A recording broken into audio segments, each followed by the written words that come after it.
Sir. बाकी जो episode हुआ है एक प्रकार से भूल और माफ करो की स्थिति में रहें। जो हमारे साथी चले गए थे वो भी वापस आ गए हैं। मुझे उम्मीद है कि सब गिले शिकवे दूर करके सब मिलके प्रदेश की सेवा करने का संकल्प हम पूरा करेंगे। विधायकों की नाराजगी को हमने दूर करने का प्रयास किया है। उनकी नाराजगी होना स्वाभाविक है। राजस्थान में अंदरूनी सियासी उठापटक से पार्टी की किरकिरी तो खूब हुई, लेकिन इसके बाद इस सियासी ड्रामे को समेटने के लिए पार्टी आलाकमान ने अपनी तरफ से ये ज़रूर दिखाने की कोशिश की कि सब कंट्रोल में है। लेकिन क्या वाकई सब कंट्रोल में है? क्योंकि सचिन पायलट भविष्य को लेके कुछ और बातें भी कहते दिखे हैं।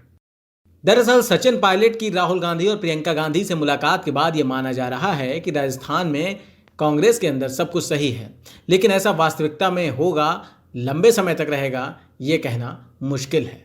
इस पूरे सियासी जंग में सीएम अशोक गहलोत और सचिन पायलट के बीच तल्खी इतनी बढ़ गई थी कि गहलोत ने पार्टी को निकम्मा तक कह दिया था। हालांकि जब मामला ठंडा होने लगा तो अशोक गहलोत ने अपने सुर बदल दिए हैं और पायलट को दोस्त कहना शुरू कर दिया है। पायलट को दोस्त बताते हुए अशोक गहलोत ने कहा है कि हम साथ काम करेंगे, हमारे दोस्त जो चले गए थे वो लौट आए हैं। मैं उम्मीद करता हूं कि हम अपने मतभेदों को दूर कर राज्य की सेवा करेंगे और संकल्प को पूरा करेंगे। विधायकों की नाराजगी को हमने दूर करने का प्रयास किया है। उनकी नाराजगी होना स्वाभाविक है।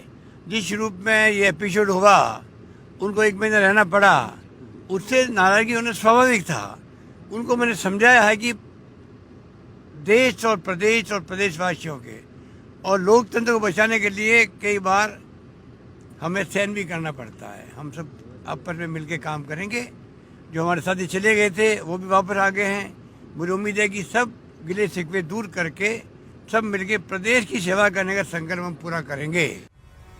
ऐसे में पायलट और उनके समर्थकों को अशोक गहलोत दोस्त से संबोधित कर रहे हैं, तो दूसरी ओर वो उनकी वापसी के बाद अपने समर्थक विधायकों की मायूसी की बात भी कह रहे हैं। काफी वक्त से सचिन पायलट और उनके समर्थकों की नाराजगी के कारण राजस्थान में कांग्रेस पर चिंता के बादल मंडरा रहे थे।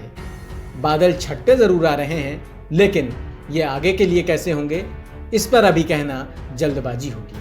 इससे पहले सचिन ने बिना अशोक गहलोत का नाम लिए ये भी कहा था कि शब्दों का चयन सोच समझकर करना चाहिए। उन्होंने कहा कि राजनीति में कभी भी व्यक्तिगत द्वेष, गिलानी या दुर्भावना का कोई स्थान नहीं है। क्या कुछ कहा था उन्होंने, आइए आपको दिखाते हैं। राजनीति में कभी भी व्यक्तिगत द्वेष, गिलानी या दुर्भावना की कोई स्थान नहीं है। और मैंने हमेशा ये कोशिश की है कि राजनीतिक संवाद हो, शब्दों का चयन हो, शब्दावली हो, बहुत सोच समझ के अपनी बातों को रखना चाहिए।